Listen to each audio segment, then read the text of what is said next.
Assalamualaikum warahmatullahi wabarakatuh. Hai guys, selamat datang di episode pertama podcast Fahma bersama dengan bintang tamu saya, kakak saya sendiri, yaitu Yumna Nur Sabrina.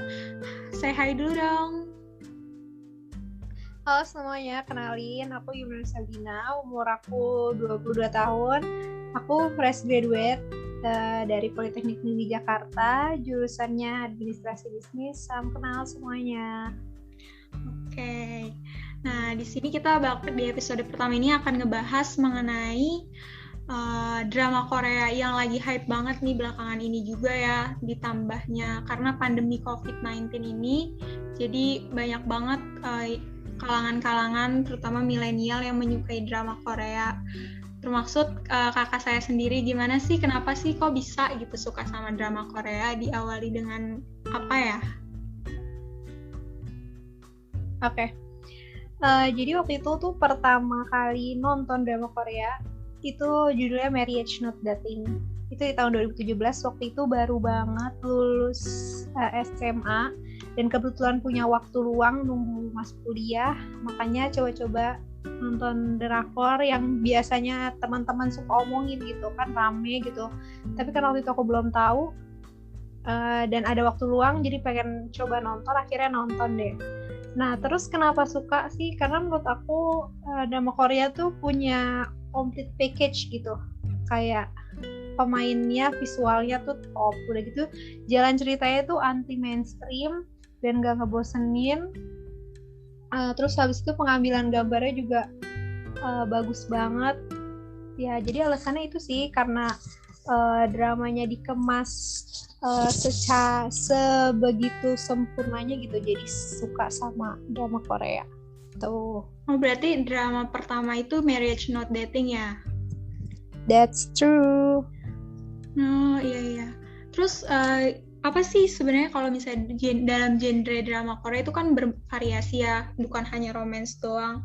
Untuk genrenya tuh lebih suka ke genre yang apa ya? Kalau misalnya dalam tontonan sehari-hari. Sebenarnya kalau genrenya tuh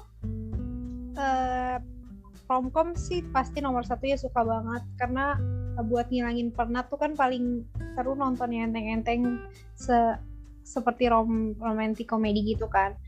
Tapi akhir-akhir ini juga suka yang misteri sih, misteri juga suka, beberapa drakor misteri juga suka ditonton. Itu sih paling dua itu aja yang suka ditonton gitu. Jadi kalau misalnya terakhir-terakhir ini tahun 2021 ini apa sih drama yang baru diikuti gitu? Ada nggak sih? Atau enggak yang baru gitu kan? Ya yang baru banget diikuti. Kalau akhir-akhir ini itu belum ada kebetulan yang diikutin ya 1 tahun belakangan ini, karena tiba-tiba aku pindah haluan gitu, malah jadi suka K-pop gitu. Tapi last drakor yang ditonton itu drakornya Kim So Hyun yang It's Okay to Not Be Okay. Terus kalau dari Korea sendiri tuh paling adanya series yang kemarin terakhir ditonton baru banget beberapa bulan yang lalu itu Squid Game sih. Tapi ada rencana juga sih nanti mau coba drakoran lagi, drakornya Oh Sehun yang Now We Are Breaking Up gitu. Mungkin karena pilih yang terakhir itu yang Sehun itu karena emang lagi suka K-pop ya, jadi belakangan ini ya. Iya bener banget. Terus kalau misalnya platform gitu untuk menonton drama Korea ini lebih suka di mana sih? Kayak kemarin Squid Games gitu, nontonnya itu di mana? Kalau misalnya lebih suka, kan setahu aku ada 2 ya yang paling hype hits banget kan, Viu palingan sama Netflix. Nah, kalau Kak Yumna sendiri apa sih yang lebih disuka kalau misalnya nonton gitu ya? Sebenarnya iya, itu dia 2 platform itu yang memang dijadikan tempat untuk nonton.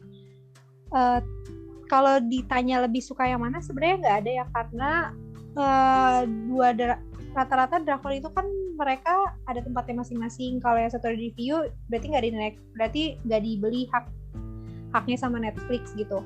Atau kalau misalnya ada di Netflix berarti nggak ada di Viu kayak gitu. Kalau untuk Squid Game kemarin kan memang adanya di Netflix, jadi nontonnya di Netflix. As long as nontonnya pakai platform yang legal, nggak masalah sih. Yang penting nggak di Telegram ya kan. Oke, iya bener banget. Soalnya banyak banget ya platform nonton kayak gitu jadi di tempat-tempat yang nggak seharusnya ya, kayak Telegram gitu-gitu. Berarti sama aja ya antara Viu dan Netflix gitu. Oke. Terus kalau misalnya drama selama udah banyak pasti ya, berapa drama Korea sih yang udah ditonton? Kalau boleh tahu, bisa nggak dihitung? Wah, nggak bisa deh kayaknya. Bukan tipe yang nyatetin juga gitu. Oke. Terus kalau misalnya favorit nih, paling favorit selama udah beberapa, berarti udah banyak kan tadi sampai nggak bisa dihitung. Itu kira-kira yang paling favorit apa ya dramanya? Favorit mungkin Startup kali ya. Startup. Karena ceritanya benar-benar fresh, modern, terus juga milenial banget gitu. Makanya suka banget sama Startup sih. Oke, iya itu juga pas waktu itu ya, tahun berapa sih itu, tahun baru banget ya sih itu? Kalau boleh tahu itu juga kayaknya banyak juga ya pembelajarannya dari situ. Kalau boleh, yang aku tahu juga banyak kayak tentang semacam bisnis gitu. Jadi itu Iya benar banget, Startup bagus banget buat teman-teman yang ragu buat mulai bisnis, buat teman-teman yang ngerasa nggak punya potensi, terus nggak bisa ngapa-ngapain. Itu bagus banget buat nonton Startup, itu jadi inspirasi sih, biar kita nggak jadi kaum rebahan lagi, tapi banyak berpikir, banyak bergerak, dan bisa menghasilkan sesuatu gitu. Nah iya benar banget tuh, nggak jadi kaum rebahan. Nah juga karena kan sekarang ini sebenarnya dalam drama Korea itu kan juga banyak ya dampak negatif dan positifnya. Kayak misalnya tadi juga dibilang jadi banyak rebahannya sambil nonton gitu kan.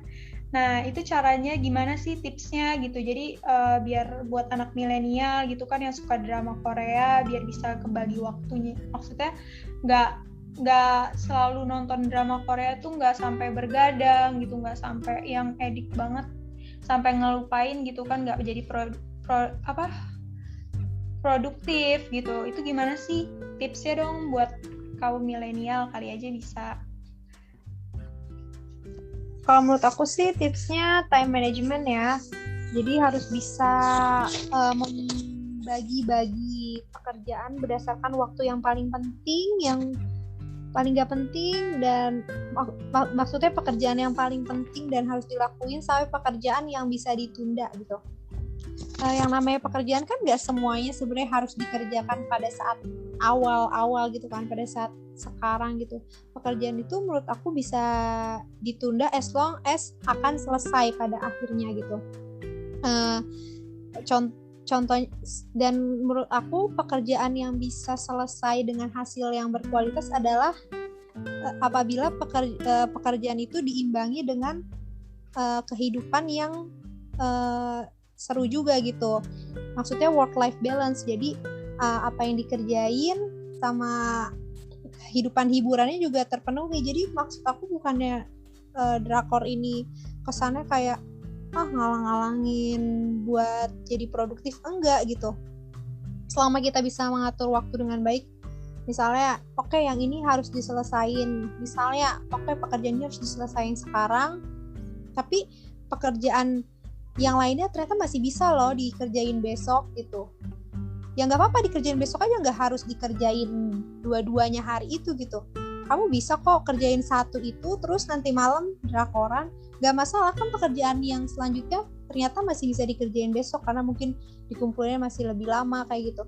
Selama kamu bisa mengerjakan dua-duanya secara bagus gitu ya, dengan hasil yang bagus dan dengan keadaan kamu happy, ya kenapa enggak gitu.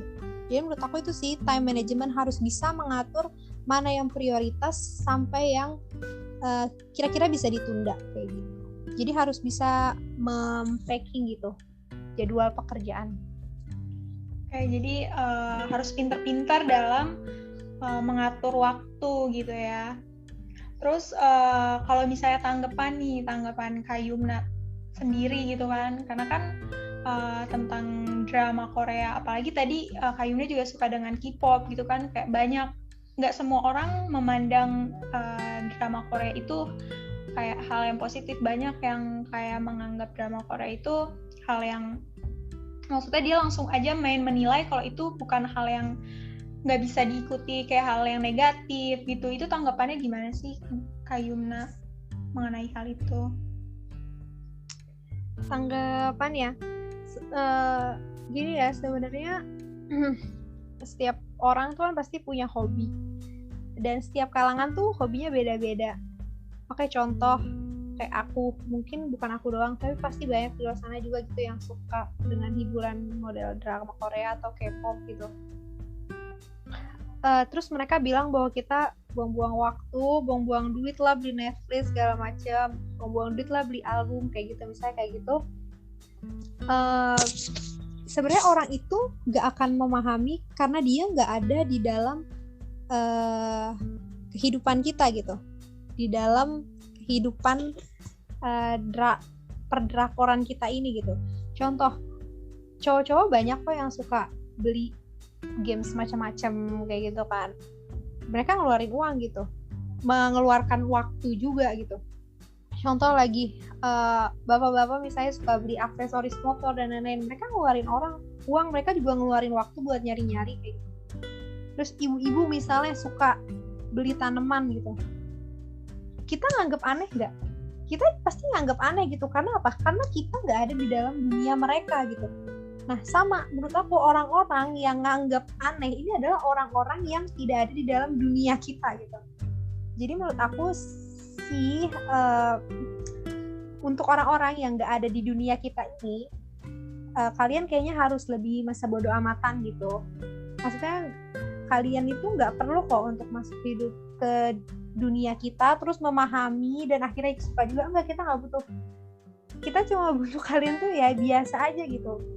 Kalian nggak perlu relate untuk menghargai keputusan kita gitu, keputusan dan hobi kita. Ya menurut aku kan setiap orang punya hobi, dan apa salahnya gitu kan, as long as kita happy gitu kan, kenapa enggak gitu. Jadi jangan sampai menjudge gitu ya, apalagi sampai menjudge gitu kan. Jadi ya biasa aja, itu hal yang normal gitu, hal yang kita sukai gitu kan. Oke deh, mungkin sampai di sini dulu ya podcast episode pertamanya. Aku Fahma dan bintang tamu pertama aku, kakak aku sendiri, mau pamit undur diri dulu. Say bye dulu dong Mbak. Bye. Bye, terima kasih semuanya. Assalamualaikum.